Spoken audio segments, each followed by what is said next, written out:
شدت برتی گئی ہے، چھوٹے شرک کو بڑا شرک لکھ دیا گیا ہے، اور اس کے بعد انہیں خود یقین ہے کہ میری اس حرکت سے ہندوستانی مسلمانوں میں لڑائی جھگڑا شروع ہو جائے گا، لیکن وہ مطمئن تھے کہ تھوڑے دن لڑیں گے مسلمان، پھر ٹھیک ہو جائیں گے. لیکن حال یہ ہے کہ مسلمان آج تک لڑ رہے ہیں اس کتاب کی بنیاد پر. جب یہ کتاب منظر عام پر آئی تو جانتے ہو 250 علماء نے اس کتاب کا رد لکھا ہے. اس کتاب کے رد میں 250 افراد نے قلم اٹھایا ہے. خود شاہ ولی اللہ محدث دہلوی کے جو دوسرے جو ہے وہ پوتے تھے مولانا مخصوص اللہ، انہوں نے بھی جو ہے وہ معید الایمان نامی کتاب لکھی اس کے رد میں. گھر کے افراد نے بھی اس کے خلاف کتاب لکھی اور اس کی تردید کی. اب میں یہ پوچھتا ہوں کہ آپ کے ذہن میں سوال پیدا ہو رہا ہوگا کہ اسماعیل دہلوی نے اگر لکھی تو اس سے علماء دیوبند کا کیا تعلق، علماء دیوبند کا اس میں کیا جرم ہے؟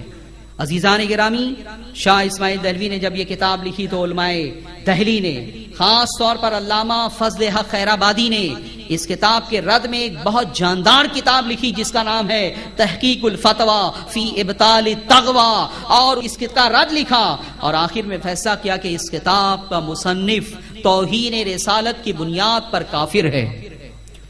اور اس دور کے بڑے بڑے علماء جو سب کے سب تقریباً شاہ عبدالعزیز محدث دہلوی کے شاگرد تھے، انہوں نے جو ہے وہ سائن کی ہے اس کے اوپر، تصدیق میں دستخط کیے ہیں، تصدیق کی ہے اس کی کہ ہم اس فتوے کی جو ہے وہ تائید کر رہے ہیں.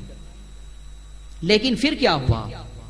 جب علماء دیوبند کا زمانہ آیا، سارے علماء نے رد لکھا، اس سے بیزاری کا اظہار کیا، مسلمانوں کو روکا کہ اسے مت پڑھنا، اس میں اس نبی کی شان میں توہین کی گئی ہے جس نبی کا تم کلمہ پڑھتے ہو. لیکن جب علماء دیوبند کا دور آیا تو پھر کیا ہوا؟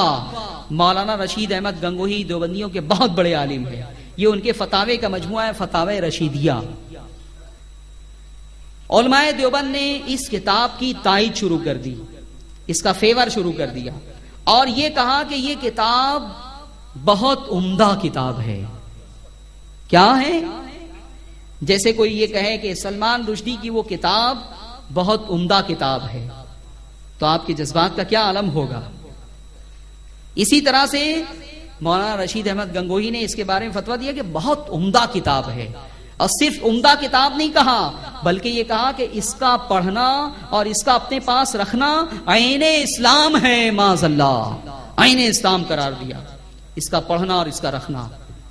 تو اب یہاں سے علماء دیوبند کا محاسبہ شروع کیا گیا، تعاقب کیا گیا کہ سارے علماء نے جس کتاب کا رد لکھا، جسے مسترد کر دیا، جسے توہین رسالت پر مبنی قرار دیا، تم اس کی حمایت کیوں کر رہے ہو؟ تم اس کا فیور کیوں کر رہے ہو؟ تم اس کی تعریف کیوں کر رہے ہو؟ لیکن علماء دیوبند نے کہا نہیں، ہمارے نزدیک اس میں کوئی گستاخی ہے ہی نہیں. اب میں آپ کو سناتا ہوں اور آپ فیصلہ کریں کہ اس سے توہین اور گستاخی جو ہے وہ ہوتی ہے یا نہیں ہوتی ہے. میری اس کتاب میں سب ہائی لائٹ کی ہوئی ہے عبارتیں، نشان لگا ہوا ہے، اور اس میں ایسا انداز اختیار کیا گیا ہے. میں آپ کو ایک مثال کے ذریعے سے سمجھاؤں کہ اگر آپ کسی دوست کے گھر جائیں، اس کا بہت شاندار جو ہے وہ بنگلہ ہو، اور پھر وہ اپنے کسی بھائی یا کسی دوست جس کا نام زید ہو، زید، وہ یہ کہے آپ کا دوست کہ یہ بنگلہ میرا ہے، اس کا مالک میں ہوں، اور زید جس کا نام ہے وہ کسی چیز کا مالک نہیں. اگر آپ یہ سنیں گے اپنے دوست کی زبان سے فرسٹ ٹائم تو آپ بہت لائٹ لیں گے، آپ یہ سمجھیں گے کہ شاید کچھ اختلاف ہوگا زید سے، اسی لیے اس انداز میں بات کر رہا ہے.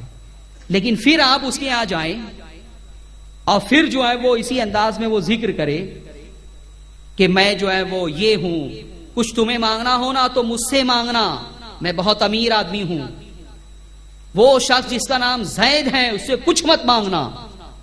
دوبارہ جب وہ تذکرہ کرے گا اب آپ کی بتی جلے گی، اب آپ کو یقین ہو جائے گا کہ یہ زید کا تذکرہ اس انداز میں کیوں کرتا ہے. آپ نہیں جانتے زید کو، لیکن اگر وہ تذکرہ کرے گا تو آپ سمجھ جائیں گے کہ اس کو جو ہے اس سے کوئی الرجی ہے، کوئی عداوت ہے، کوئی دشمنی ہے، کوئی ڈسپیوٹ. ہوگا یا نہیں؟ یہ بات فطری طور پہ آپ محسوس کریں گے یا نہیں؟ میرے عزیزوں اور میرے دوستوں، افسوس کے ساتھ امت کے سامنے میں جو ہے وہ یہ بات لا رہا ہوں کہ شاہ اسماعیل دہلوی نے اس کتاب میں آقا علیہ الصلوۃ والسلام کے لیے بالکل یہی لینگویج استعمال کی ہے۔ اب آپ سنیں اور فیصلہ کریں۔ یہ کتاب تقویۃ الایمان، میرے ہاتھ میں جو نسخہ ہے یہ دارالسلفیہ بمبئی سے چھپا ہوا ہے، آپ بھی خرید کے جو ہے وہ ویریفائی کر سکتے ہیں۔ اگر شک ہو شبہہ ہو تو اسٹیج پر آ کے جو ہے وہ بعد میں دیکھ سکتے ہیں۔ صفحہ نمبر 48 پر ایک عقیدہ انہوں نے بیان کیا، آقا علیہ الصلوۃ والسلام اللہ کے نبی ہیں نا، رسول ہیں نا، قیامت کے دن وہ شفاعت کریں گے یا نہیں کریں گے آپ کی؟ کہ بے شک میری جو ہے وہ شفاعت گناہگاروں کے لیے ہوگی۔ اللہ تبارک و تعالیٰ یہ فرمائے گا کہ نہیں، جب ساری امت جو ہے وہ نبیوں کے پاس بھٹکے گی، بخاری کی روایت ہے، تو سب کہیں گے اذهبوا الی غیری، سارے نبی کیا کہیں گے؟ اذهبوا الی غیری۔ پھر اس کے بعد لوگ حضور علیہ الصلوۃ والسلام کے پاس پہنچیں گے تو آپ فرمائیں گے انا لہا، کہ تمہاری یہ مشکل جس سے تم نجات حاصل کرنا چاہتے ہو، اس کے لیے میں ہوں، میں تمہیں نجات دے سکتا ہوں۔ پھر کیا ہوگا؟ سرکار اللہ کی بارگاہ میں سجدے میں گر جائیں گے اور پھر پروردگار عالم فرمائے گا اے محمد عربی اپنے سر کو اٹھاؤ اور شفاعت کرو، آج تمہاری سنی جائے گی اور تمہاری شفاعت قبول کی جائے گی۔ نعرہ تکبیر، نعرہ رسالت، علماء اہل سنت۔ مفسرین فرماتے ہیں کہ جب یہ آیت نازل ہوئی وَلَسَوْفَ يُعْطِيكَ رَبُّكَ فَتَرْضَىٰ، کہ محبوب ان قریب ہم آپ کو اتنا عطا کریں گے کہ آپ خوش ہو جائیں گے، راضی ہو جائیں گے، تو آقا علیہ الصلوۃ والسلام نے اس وقت اللہ کی بارگاہ میں عرض کی تھی کہ اے اللہ، میرا ایک امتی بھی جب تک جہنم کے دہتے ہوئے شعلوں میں جلتا رہے گا اس وقت تک میں راضی نہیں ہوں گا، اس وقت تک میں راضی نہیں ہوں گا۔ تو کیا حضور کا یہ مقام نہیں ہے؟ لیکن سنو اسماعیل دہلوی نے حضور کا کیا مقام بیان کیا۔ لکھتے ہیں صفحہ 48 پر، جو کچھ اللہ اپنے بندوں سے معاملہ کرے گا، خواہ دنیا میں، خواہ آخرت میں، خواہ قبر میں، اس کی حقیقت کسی کو نہیں معلوم۔ سن رہے ہیں آپ؟ دنیا میں، قبر میں اور آخرت میں۔ آخرت میں کیا معاملہ کرے گا اللہ تعالیٰ؟ کسی کو اعمال کی بنیاد پر یا تو جنت میں داخل کرے گا یا جہنم میں، یہی ہوگا نا۔ لیکن اسماعیل دہلوی لکھتے ہیں کہ جو کچھ اللہ اپنے بندوں سے معاملہ کرے گا، خواہ دنیا میں، خواہ قبر میں، خواہ آخرت میں، اس کی حقیقت کسی کو نہیں معلوم، نہ نبی کو، نہ ولی کو، نہ اپنا حال، نہ دوسرے کا۔ ابھی کچھ نہیں معلوم حضور کو کیا ہونے والا ہے محشر میں، اللہ تعالیٰ انہیں جہنم میں ڈالے گا یا جنت عطا کرے گا، معاذ اللہ، کچھ نہیں معلوم سرکار۔ قبر کے بارے میں بھی کہ کیا ہوگا، قبر کے بارے میں بھی دو حیثیت قبر کی بتائی گئی ہے، روضۃ من ریاض الجنہ، قبر یا تو جنت کی کیاریوں میں سے ایک کیاری ہے، او حفرۃ من حفرۃ النار، یا جہنم کے گڈھوں میں سے ایک گڈھا ہے۔ تو حضور کی قبر کے بارے میں آپ کا کیا عقیدہ ہے؟ حضور کی قبر روضۃ من ریاض الجنہ ہے نا۔ ارے بخاری کی روایت ہے، آقا علیہ الصلوۃ والسلام نے فرمایا ما بین بیتی و ممبری روضۃ من ریاض الجنہ، کہ میرے گھر اور میرے ممبر کے درمیان کا جو حصہ ہے یہ جنت کی کیاریوں میں سے کیاری ہے۔ محبوب جہاں سے آیا جایا کرتے تھے، گزرا کرتے تھے روزانہ 5 وقت، پروردگار عالم نے اسے بھی جنت بنا دیا ہے۔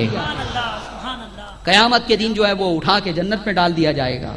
اسی لیے علماء فرماتے ہیں کہ جب تم مدینہ جاؤ، جنت کی کیاری میں داخل ہو جاؤ تو اللہ سے دعا کرو کہ اے اللہ تو کریم ہے، کوئی چیز دے کے چھینا نہیں کرتا ہے، آج اپنے فضل سے تو نے مجھے جنت میں داخل کر دیا ہے، اب اس جنت سے مجھے نہ نکالنا۔ حضور نے خود اپنی قبر کے بارے میں فرمایا، ہائے ہائے کیا فرمایا؟ فرمایا من زارا تربتی وجبت لہو شفاعتی، کہ جس نے میری قبر کی زیارت کی مجھ پر واجب ہے کہ میں قیامت کے دن اس کی شفاعت کروں۔ قیامت کے دن اس کی شفاعت کروں. اگر نبی کو یہ خبر ہی نہیں تھی, نبی کو یہ معلوم ہی نہیں ہے کہ میری قبر کا حال کیا ہوگا, وہ جنت کی کیاری میں سے کوئی کیاری بنے گی یا جہنم کے گڈھوں میں سے کوئی گڈھا بنے گی, تو انہوں نے دنیا میں اپنی امت کو, اپنے کلمہ پڑھنے والوں کو یہ ترغیب کیسے دی کہ تم میری قبر کی زیارت